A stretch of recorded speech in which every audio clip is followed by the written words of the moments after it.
नशा मुक्त युवा विकसित भारत की संकल्पना। प्रधानमंत्री नरेंद्र मोदी ने इसी मुहिम की शुरुआत की। ये मुहिम 100 सप्ताह तक चलने वाली है। 10,000 से ज़्यादा अलग अलग लेवल पर स्कूल कॉलेज से लेकर के स्पोर्ट्स और यूनिवर्सिटियों में इस तरह के कार्यक्रम होंगे। इसके पीछे सरकार का उद्देश्य है कि भारत के युवाओं को नशे से और ख़ास तौर पर ड्रग्स से मुक्त रखा जाए, ताकि बच्चे अपने भविष्य को बनाने में, विकसित भारत के अभियान में, अपने कर्म को निभाने में और अपनी शिक्षा पर ध्यान दे और नशा मुक्ति भारत के लिए अलग अलग लेवल पर प्रयास किए जाए, चाहे वो युवाओं को प्रोत्साहित करने का हो या फिर सरकार के द्वारा एंटी नार्को सेल के द्वारा नशे के ऊपर कार्रवाई करने का। ये अभियान आने वाले 100 सप्ताह तक जारी रहेगा। कैमरा सहयोगी संजय शर्मा के साथ राहुल डबास, न्यूज़ 8 दिल्ली। प्रधानमंत्री नरेंद्र मोदी ने भावनात्मक अपील की और कहा कि मुझे मेरी माता को लेकर जिन छात्र छात्राओं ने अपशब्द बोले, मैं उन्हें माफ करता हूं। लेकिन शनिवार को पीएम के खिलाफ विपक्ष लामबंद होता हुआ नजर आया। नेता प्रतिपक्ष और कांग्रेस के पूर्व अध्यक्ष राहुल गांधी ने तो एक्स पर यहां तक लिख दिया कि प्रधानमंत्री माफ करने वाले कौन होते हैं, बल्कि उन्हें तो छात्र छात्राओं से, देश के युवाओं से माफी मांगनी चाहिए। अगर उनके आदेश पर उनकी प्रदर्शनकारियों के ऊपर हिंसात्मक कार्रवाई पुलिस फोर्सेस के द्वारा की गई तो इसकी जिम्मेवारी और जवाबदेही तय होनी चाहिए। विपक्ष के तमाम नेता राहुल गांधी समेत ये कहते हुए भी नजर आए, दरअसल उन्हें दुख होता है उन परिवारों के लिए जिन्होंने अपने बेटे को, अपनी बेटी को नीट परीक्षा के लीक होने के बाद आत्महत्याओं में खो दिया। तो राहुल गांधी ने साफ तौर पर कहा कि प्रधानमंत्री दरअसल प्रदर्शन के खिलाफ हुई हिंसा से गोल पोस्ट को चेंज करना चाहते हैं और इसीलिए भावनात्मक अपील कर रहे हैं, बल्कि बेहतर होगा कि प्रधानमंत्री खुद युवाओं से माफी मांगे। कैमरा सहयोगी संजय शर्मा के साथ राहुल डबास, न्यूज़ 8 दिल्ली। पप्पू यादव की प्रेस कॉन्फ्रेंस के दौरान पप्पू यादव पर हमला हो गया। वहीं समर्थकों ने साफ तौर पर कहा कि हमला करने वाला केवल एक युवक नहीं बल्कि 2-3 युवक थे। साथ ही साथ जो लोग घायल हुए उसमें भी पप्पू यादव के 3 समर्थक बताए जा रहे हैं। ऐसे में पप्पू यादव साफ तौर पर अब आरोप भी लगा रहे हैं। पप्पू यादव का कहना है कि उन्होंने एक दिन पूर्व ही दिल्ली पुलिस को प्रार्थना पत्र दी थी, जिसमें साफ तौर पर उन्होंने कहा था कि उनकी जान माल को खतरा है। ऐसे में तमाम तरह के सवाल लगातार खड़े हैं। दिल्ली पुलिस की भूमिका पर भी सवाल खड़े होते हुए अब नजर आने शुरू हो चुके हैं। पप्पू यादव साफ तौर पर कह रहे हैं कि उन्होंने संसद के अंदर में जो अयोध्या मंदिर में चंदा चढ़ावा चोरी मामले पर एक नाटक का रूपांतरण किया, उसके बाद से तमाम सियासत तेज होती हुई नजर आनी शुरू हो गई और पप्पू यादव पे भी लगातार जान से मार देने की धमकी आ रही हैं। ऐसे में दिल्ली पुलिस अब पूरे मामले की जांच कर रही है। जिस युवक ने हमला किया उसको अभी दिल्ली पुलिस ने हिरासत में ले लिया है। तमाम आगे की पूछताछ दिल्ली पुलिस से करती हुई नजर आ रही है। इतना ही नहीं, युवक के पास से जो चाकू जिससे हमला किया गया उसको भी दिल्ली पुलिस ने बरामद कर लिया है। तमाम तरह के सवाल लगातार खड़े हैं, संकेत बड़े हैं। पप्पू यादव की तरफ से लगातार सवाल खड़े होते हुए नजर आ रहे हैं। दिल्ली पुलिस की भूमिका पर भी अब लगातार सवाल उठ रहे हैं। देखना ये होगा आने वाले समय में क्या कुछ इस पूरे मामले में निकल कर सामने आता है और दिल्ली पुलिस की ओर से क्या कुछ बयान भी आधिकारिक रूप से अब नजर आना शुरू होता है। कल से उत्तर प्रदेश विधानसभा सत्र शुरू हो रहा है।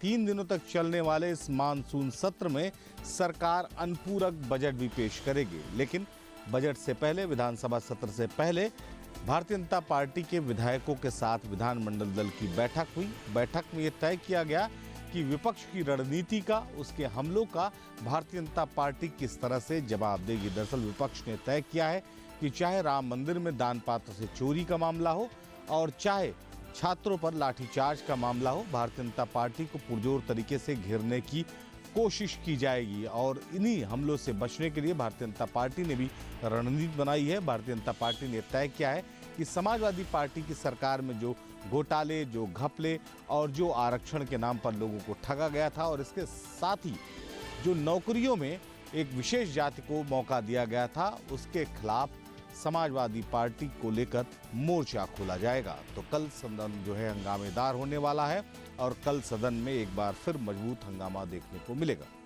लखनऊ से वीडियो जर्नलिस्ट सफर हसन के साथ निखिल शर्मा, न्यूज़ 8 उत्तर प्रदेश। दिल्ली पुलिस की special staff foreigner cell team की तरफ से चलाए जा रहे ऑपरेशन विस्टा 1.0 यानी भारत में अवैध रूप से रह रहे बांग्लादेशी नागरिकों के खिलाफ ये ऑपरेशन चलाया जा रहा है और इसी के तहत 6 बांग्लादेशी नागरिकों को हिरासत में भी लिया गया। दरअसल ये बांग्लादेशी डबल वीज़ा के माध्यम से भारत में रह रहे थे। दिल्ली पुलिस ये जांच कर रही है आखिर किस वजह से ये लोग यहाँ रुके हुए थे, किन किन होटलों में ये रह रहे थे, इनके पीछे यहाँ रुकने का कारण क्या था। और ऐसे ही तमाम लोग जो बांग्लादेशी हैं उनको लेकर ये ऑपरेशन विस्टा लगातार जारी रहेगा। दिल्ली पुलिस का कहना है तमाम जो लोग इसके पीछे हैं उनके बारे में भी जांच की जा रही है। इन 6 लोगों से भी पूछताछ की जा रही है जो बांग्लादेशी हैं। भारत में रुकने के पीछे का रीज़न क्या है, क्योंकि अवैध रूप से ये भारत में रह रहे थे, डबल वीज़ा इन्होंने लिया, उसके बावजूद भी जो डॉक्यूमेंट थे वो ख़त्म होने के बाद ये भारत में रहकर क्या गतिविधि कर रहे थे, किन एक्टिविटीज़ पर ये काम कर रहे थे, उन सब की जो जांच है दिल्ली पुलिस की स्पेशल स्टाफ की फॉरेनर सेल टीम द्वारा की जा रही है और ये ऑपरेशन आगे भी जारी रहेगा, ऐसा दिल्ली पुलिस के अधिकारियों द्वारा कहा जा रहा है। वीडियो जर्नलिस्ट यश शर्मा के साथ Himanshu Sharma, news state, Delhi. America ने वीजा बॉन्ड प्रोग्राम को अब अस्थायी बना दिया है। नए नियम के तहत वीज़ा लेने के लिए चाहे वो बिजनेस वीज़ा हो B1 या फिर टूरिस्ट वीज़ा हो B2 तकरीबन 20,000 अमेरिकी डॉलर जमा करने होंगे। यानी भारतीय रुपए के हिसाब से देखें तो ये 17 लाख रुपए होता है और अभी फ़िलहाल 50 देशों पर ये लागू किया जा रहा है जो कि 3 अगस्त से लागू हो रहा है। हालांकि भारत के लिए राहत की बात यह है कि भारत अभी इस सूची में शामिल नहीं है, लेकिन भारत के पड़ोसी देशों की बात करें तो नेपाल, बांग्लादेश और भूटान जैसे देशों को इस सूची में शामिल किया गया है। लेकिन ये अधिकार अमेरिका के पास सुरक्षित है कि आगे वो किसी भी देश को इस सूची में शामिल कर सकता है और वीज़ा प्रावधानों के तहत तकरीबन 20,000 डॉलर रुपये वसूल सकता है। पुलिस राकेश सावत के साथ Madhurendra Kumar, news state, UP Uttarakhand. Badrinath Dham में कथित दान चोरी मामले में एसआईटी की टीम के द्वारा लगातार जांच की जा रही है। वहीं एसआईटी की टीम की पूरी नज़र अब जो सीसीटीवी डीवीआर है उसके रिकवर होने का इंतजार एसआईटी की टीम कर रही है। हालांकि जो डीवीआर है उसको देहरादून स्थित जो फॉरेंसिक साइंस लेबोरेटरी है वहाँ भेजा गया है और एसआईटी की टीम अब जो उसके रिकवर होने का इंतजार कर रही है। वहीं गढ़वाल आयुक्त की अध्यक्षता में जो एक कमेटी बनाई गई थी उसके द्वारा जो ब्रिगेडियर सीके के जो 2 लेखाकर्मी थे उनसे पूछताछ की गई है और इसके साथ ही अब पूरी नज़र लोगों की जो है इस पर जो गढ़वाल आयुक्त की अध्यक्षता में जो कमेटी है उस पर टिकी हुई है। जो मुख्य आरोपी है प्रमोद नोटियाल, उसने जो चोरी का जो पूरा ये मामला है उसमें अपनी जो भूमिका है उसके अपने जो चोरी का आरोप है उसको स्वीकारा है और कहीं ना कहीं अब जो एसआईटी टीम है उसके हर पक्ष और एंगल से उसकी जांच कर रही है। इसके साथ ही जो उसके जो बैंक अकाउंट हैं, जो ज़मीन के लेन देन के कागज़ हैं, पूरी इसमें जो एसआईटी टीम गहनता से इसमें जांच कर रही है। वहीं एसपी चमोली सुरजीत सिंह पंवार का कहना है कि इस पूरे मामले में कुछ और संदिग्धों की भूमिका नज़र आ रही है जो एसआईटी टीम है उनके द्वारा अब उनसे पूछताछ की जाएगी। चमोली से न्यूज़ स्टेट के लिए संदीप। कानपुर सहित पूरे उत्तर प्रदेश में पिछले दिनों पोस्ट पेड मीटर्स को प्रीपेड मीटर्स में बदलने की कवायद शुरू की गई। इसी कवायद का फ़ायदा अब साइबर ठग उठाने में लगे हुए हैं। दरअसल तमाम उपभोक्ताओं को कन्फ्यूज़न है कि उनकी बिलिंग कैसे होगी और वो कैसे जान पाएंगे कि उन्होंने कितनी बिजली खर्च की है।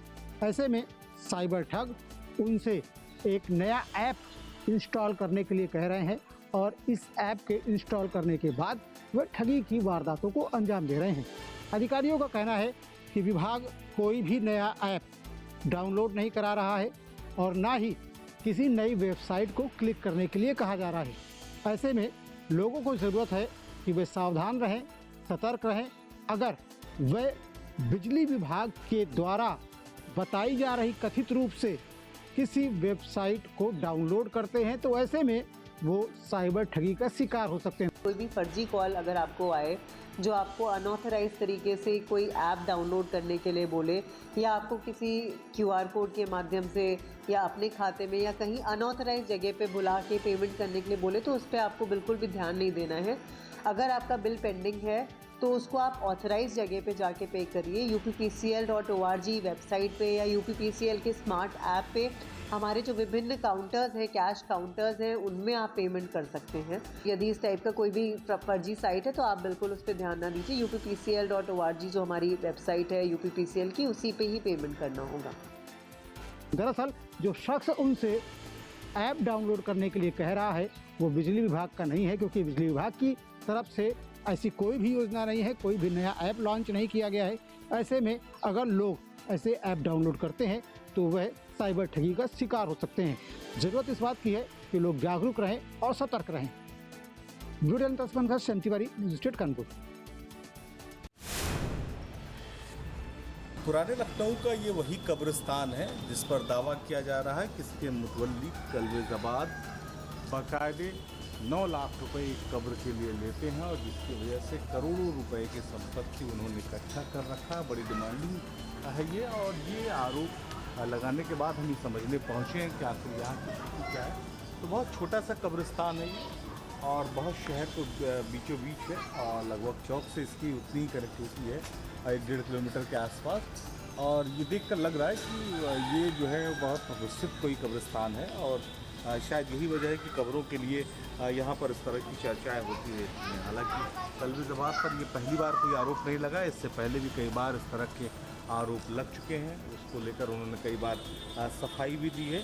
ये जांच का ज़रूरी विषय है कि जब ये पैसे लिए जा रहे हैं तो बाकायदे उसकी रसीद रजिस्टर्ड की जा रही नहीं की जा रही है, और जो पैसे मिल रहे हैं कब्रों के नाम पर वो वक्फ बोर्ड को जमा किए जा रहे हैं नहीं जमा किए जा रहे, क्योंकि वक्फ बोर्ड का ये काम है कि वो मुतवल्ली के ऊपर निगरानी रखे और जो भी रेवेन्यू वक्फ बोर्ड की संपत्ति से मिल रहा है वो जो है वक्त के पास जमा की जाए, ताकि वहाँ पर काम करने वाले कर्मचारी उसके रख रखाव में जो पैसा खर्च होता है उसका भुगतान किया जा सके। तो एक बड़ी जो है सियासी के हिसाब से लखनऊ की लड़ाई का अखाड़ा ये कब्रिस्तान बन चुका है, जिसकी लेकर लगातार आरोप प्रत्यारोप का दौर चल रहा है।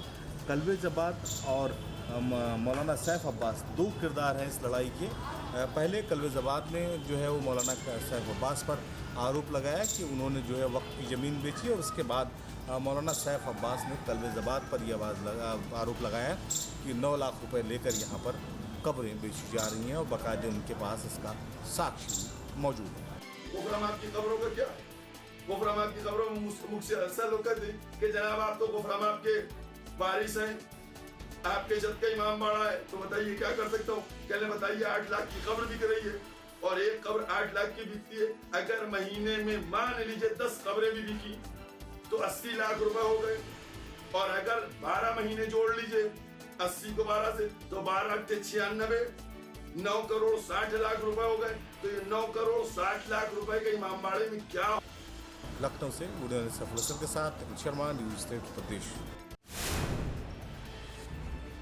गोंडा के खोड़ारे थाना क्षेत्र से सामाजिक सौहार्द, आपसी समझदारी और सकारात्मक सोच की एक अनोखी तस्वीर सामने आई है। औसनी बुजुर्ग गांव की रहने वाली नैन्सी और पिपरा बरखा निवासी इंग्लिश प्रेम लंबे समय से एक दूसरे के प्रेम में थे।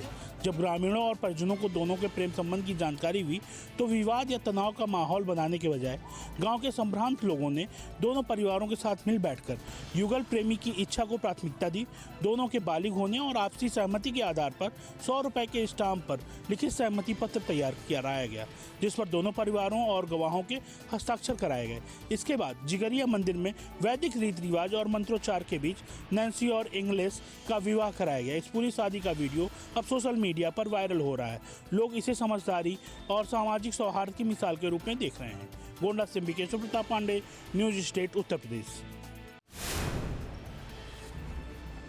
लगातार हो रही बारिश के चलते ज्योतिर्मठ विकासखंड के अंतर्गत आपदा प्रभावित क्षेत्र किमाना में बारिश के चलते मलबा आ गया, जिसकी वजह से रात्रि भर जो ग्रामीण है दहशत के माहौल में रहे। हालांकि समय रहते ग्रामीण सुरक्षित स्थानों पर चले गए थे, जिसकी वजह से कोई जन हानि की सूचना नहीं है। स्थानीय प्रशासन ने मौके पर पहुंचकर स्थिति का जायजा लिया और जो ग्रामीण हैं उनको सचेत रहने के निर्देश दिए। ग्रामीणों ने इससे प्रशासन से स्थायी समाधान और विस्थापन की मांग की है। उन्होंने कहा कि लगातार इस तरह की घटनाएं बरसात में हो रही हैं। काफ़ी लंबे समय से जो ग्रामीण है वो स्थायी समाधान और विस्थापन के लिए प्रशासन ने कह रहे हैं, लेकिन कोई सकारात्मक कदम अभी तक उठाया नहीं गया है।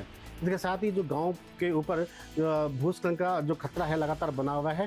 हालांकि ग्रामीण है जो लगातार जो रात्रि को बारिश हो रही है उसकी वजह से दहशत को माहौल में रहने के लिए मजबूर हैं। चमोली से न्यूज़ स्टेट के लिए संदीप। रुद्रप्रयाग शहर के बीचों बीच बहने वाला पुनाड गदेरा लगातार हो रही भारी बारिश के बाद अचानक उफान पर आ गया। गदेरा का तेज बहाव आसपास रहने वाले लोगों के लिए चिंता का जो कारण है वो बना हुआ है। फिलहाल जो है किसी तरह की जान माल के नुकसान की सूचना नहीं है, लेकिन हालात को देखते हुए जो प्रशासन है वो पूरी तरीके से सतर्क है। लोगों से अपील की जा रही है कि वे गदेरे के किनारे जाने से बचें, बच्चों को वहां बिल्कुल ना जाने दें और किसी भी तरह का जोखिम ना उठाएं। लगातार हो रही बारिश के चलते प्रशासन हालात पर नजर बनाई हुई है और जरूरत पड़ने पर तुरंत कार्रवाई के लिए टीमें जो है वो भी तैयार की गई हैं। ऐसे में सभी से सावधानी बरतने और प्रशासन की ओर से जारी दिशा निर्देशों का पालन करने की अपील की जा रही है। फिलहाल पुनाड गदेरे का जो बढ़ता जलस्तर यही संकेत दे रहा है कि थोड़ी सी लापरवाही भी जो है भारी पड़ सकती है। मैं आपको बता दूं आज 2 तारीख है और 2 तारीख से लेकर 5 अगस्त तक जो है मौसम विभाग ने अलर्ट जारी किया है। तो हो पाए तो नदी नाले जो है उनसे दूरी बनाएं और जो है सावधानी बरतें और खासतौर पर अगर आपके छोटे बच्चे हैं तो उनको जो है घर से बाहर ना जाने दें।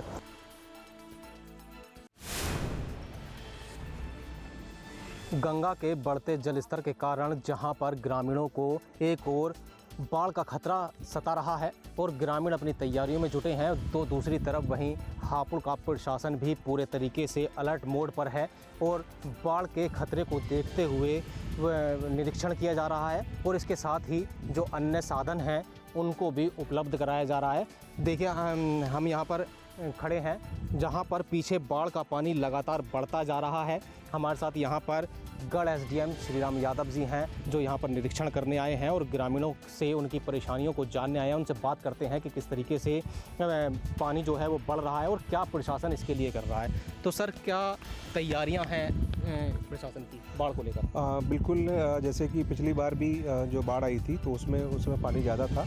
अभी फ़िलहाल इस नदी का जो जलस्तर बढ़ रहा है उसके कारण मतलब अभी ऐसी बाढ़ की स्थिति तो नहीं है फ़िलहाल। और कल इस गांव में हम लोगों ने बाढ़ चौपाल का आयोजन भी किया था, जिसमें स्वास्थ्य विभाग, पशु चिकित्सा अधिकारी और विकास विभाग और भी अन्य विभागों के लोग यहाँ पर उपस्थित हुए थे। सारे ग्रामीणों के सामने हम लोगों ने उनसे बात भी की थी और जो हमारी बाढ़ चौकी बनी हुई है उसमें समस्त सुविधाएं उपलब्ध हैं। जैसे ही अगर बाढ़ की स्थिति अगर आबादी के अंतर्गत आता है तो जनमानस के लिए और पशुओं के लिए हमारे पास पूरी रहने खाने पीने की सारी व्यवस्थाएं उपलब्ध है। तो आपने देखा कि गंगा का पानी धीरे धीरे बढ़ रहा है, ग्रामीणों को बाढ़ की चिंता भी सता रही है, लेकिन वहीं दूसरी तरफ प्रशासन भी पूरे तरीके से अलर्ट पर है। प्रशासन की पूरी तैयारी है कि अगर बाढ़ से ग्रामीणों को परेशानी होती है तो उनको परेशानी नहीं होने दी जाए और जो परेशानियां ग्रामीणों के सामने बाढ़ के बाद आती हैं उनके लिए प्रशासन ने पहले से ही पूरे इंतजाम कर लिए हैं। मैं चरणजीत, न्यूज़ स्टेट। उत्तरकाशी में हो रही लगातार बारिश अब परेशानी का सबब बनती जा रही है। जिले के दुर्गम क्षेत्रों का संपर्क मार्ग बाधित हो गया है, तो कई जगह स्थितियां ऐसी है जहां मरीजों को नदी पार कर पीठ पर ढोकर ही अस्पताल पहुंचाया जा रहा है। ताजा तस्वीर मोरी तहसील के सांगरी जखोल वार्ड से है, जहां एक बीमार महिला को डंडी में बैठाकर नदी पार कराई जा रही है। ऐसी स्थिति लगातार गांवों में बनती जा रही है, जिससे लोगों की परेशानियां और ज्यादा बढ़ती चली जा रही है।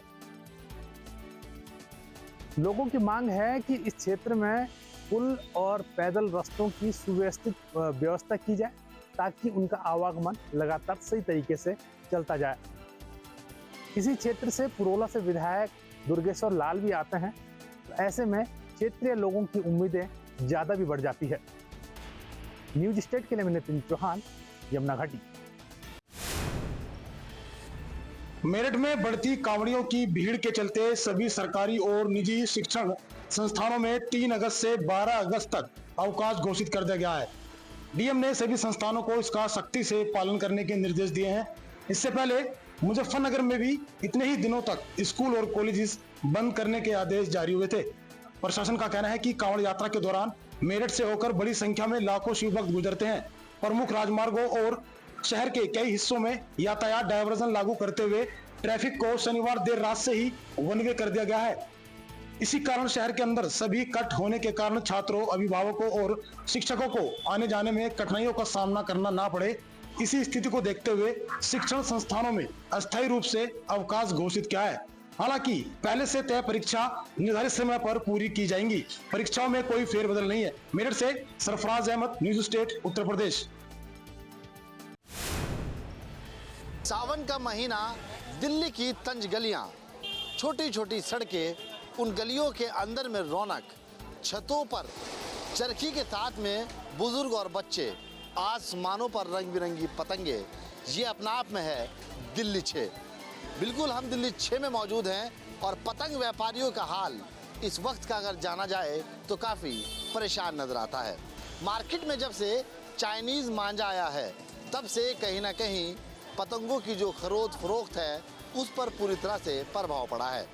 हालांकि दिल्ली की अगर सड़कों की बात की जाती है और उन तंज गलियों की बात की जाती है और उन छतों की बात की जाती है जहां पर बच्चे, बुजुर्ग सभी एक साथ नजर आते थे और बड़े पैमाने पर सावन के इस महीने में 15 अगस्त के इस त्यौहार जो बिल्कुल अब नज़दीक है उस पर बड़े पैमाने पर आसमान के अंदर में रंग बिरंगी पतंगे दिखती थी।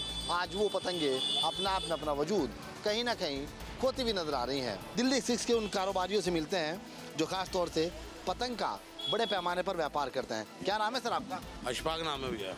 अशफाक भाई, कारोबार में किसी प्रकार की कोई अब गिरावट पहले के मुकाबले देखा जाए वो नजर आ रही है क्योंकि आसमान से पतंगे गायब हो गई हैं? महंगाई की वजह ये तो खाली ये महंगाई की वजह से पतंगे गायब हो गई है। महंगे शौक हो गए, आदमी खाते करते लगेगा। अब पहले तो आदमी छतों पे जाता था, हर आदमी के हाथ में मोबाइल है, बच्चे मोबाइल में गेम खेल रहे हैं, सोशल मीडिया में घुस गया आदमी, किसी को कोई फर्क नहीं पड़ता शौक से। वो कटी पतंग पहले आवाज़ आया करती थी, बच्चे भागते थे, गलियों से पतंग को लूटने का काम करते थे। क्या वो जो संस्कृति थी, परंपरा थी, जो लगातार सदियों से चली आ रही थी, अब कहीं ना कहीं खत्म होती हुई नजर आ रही है? हाँ, वो तो ओझल होती हुई नजर आएगी, जाहिर सी बात है। पहले वाली तो चीज़ है ही नहीं अब कारोबार में, ना तो पहले वाला कोई शौक रह गया ना कोई काम रहा है। अच्छा, किन किन पतंगों की डिमांड आपके पास आती है? ज़्यादातर बरेली और रामपुर की पतंगों की डिमांड आती है, वो ज़्यादा मांगते हैं आके कस्टमर। कैमरा पर्सन अजय के साथ सैयद वसली, दिल्ली।